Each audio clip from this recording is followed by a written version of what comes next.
As we move along in our journey of Lent, we need to ask ourselves, how's it going? Ash Wednesday seems quite a distance ago, where we were marked, and it was, remember your dust, and unto dust you shall return, or repent and believe in the gospel. And I do believe that most of us had the attitude and realization, it's like, I'm going to make this Lent very good. I'm going to strive to make it better than any of the other Lents. And as we journey along, hopefully we've not lost that gift of how am I praying, hopefully relating better with Christ and realizing that gift, that in my almsgiving that I am really looking at what I can do and helping an individual or helping a group. And in my fasting, not just fasting from food, but more importantly, those negative things that get in our way, those things that sort of block us from our relationship with God, from our relationship with others, and at times our relationship with ourselves.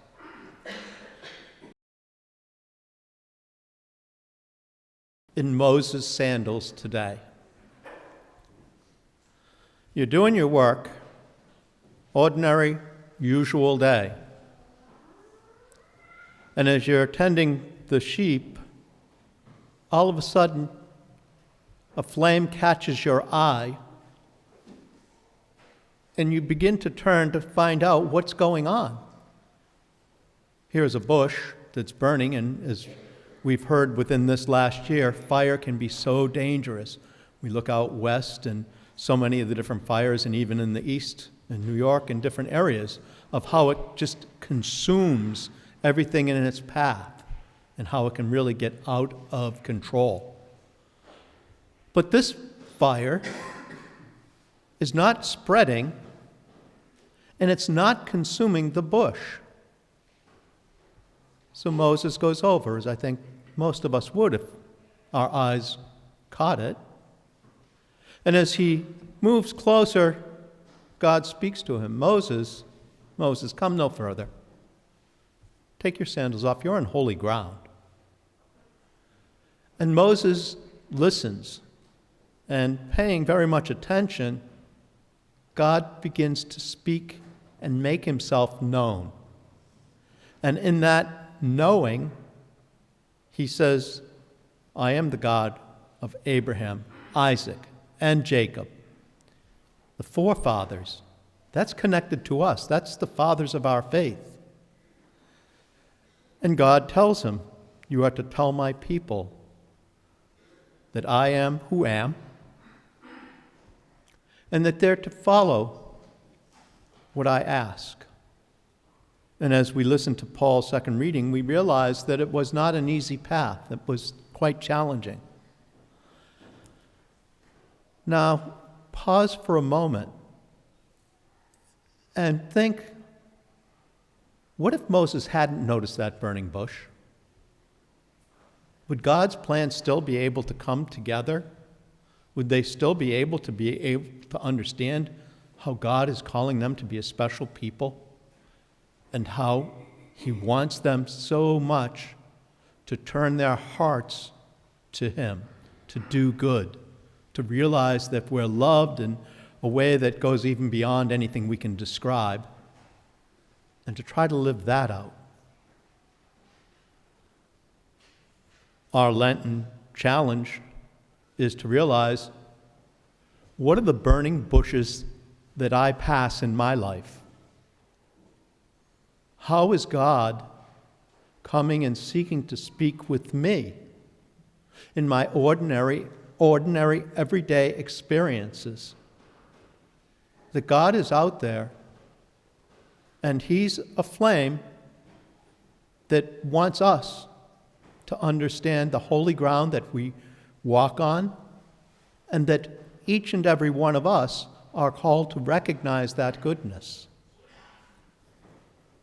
We flip towards the gospel, and the group comes to Jesus and says, these people that died, their blood being mixed with the other sacrifices. And Jesus responds, do you think they're more guilty than ourselves? Do you think they're worse? And what about those that were killed when the tower fell over and got them? Do you think that it was because they were more sinners? It's like, no. The tragedy is that you never know, and in our life, we're given the opportunity, especially during Lent, to look at our relationship to God, our relationship to others, and our own relationship. And in our world today, I do believe that there's a huge challenge that we have because there is so much that's coming in on us in the different forms of news and events that are going on. And it becomes, do I get exhausted just from hearing the different difficulties that are happening? Does that mean they're more evil than somebody else? And yet our journey of Lent tells us, pause for a moment, find out where God is calling to me. And in that call, how am I responding? In what ways do I recognize I need to change my heart to be more like that of Christ, who lovingly comes into our world in full humility, offers himself for each and every one of us. And in this Lenten season, as we continue to journey on, that opportunity of saying, in what ways do I repent? In what ways do I allow that flame of Christ to burn out all that's holding me back, all that's getting in the way? I know for myself that at times it's like that idea of fasting, of trying to put away some of the food. Why? Hopefully so that I'm more aware of, I need Jesus more in my life than I need this extra snack. I need Jesus more in my life to be able to recognize his presence in the other, especially somebody who may be disagreeing or seeing a different view of the world than I do. To be able to recognize, Lord, maybe in my fasting, to try to get rid of the negative and take more time to look at the positive and offering a kind word and looking at how can I say a prayer and help somebody who's in need around me. And as I do so, to realize, yes, I want this rest of the journey of Lent to be my best. To take that opportunity of realizing in what ways can I repent from my shortcomings, my failings, my sins, and in what ways can I be more compassionate and merciful. That whole responsorial psalm we sung today. The Lord is kind and merciful. That burning bush is there waiting for us to hear. How are we going to open our hearts to allow that flame to put us on fire and to share that goodness? As we journey this rest of the Lent, may we thank God for his great love. For I am who am is the God of now. The God of, we're taking the opportunity of maybe reflecting back of seeing what God has done, but in what ways he's done it in my own life, in my own faith journey.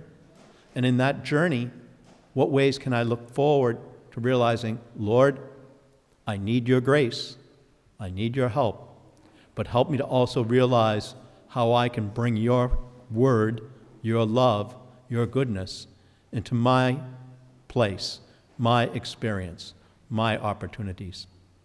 As we thank God for his great love, may we ask him to continually allow us to know that that burning bush is still going. It's not being consumed and ruining things, but hopefully enlightening and giving us the warmth and care of his mercy and grace.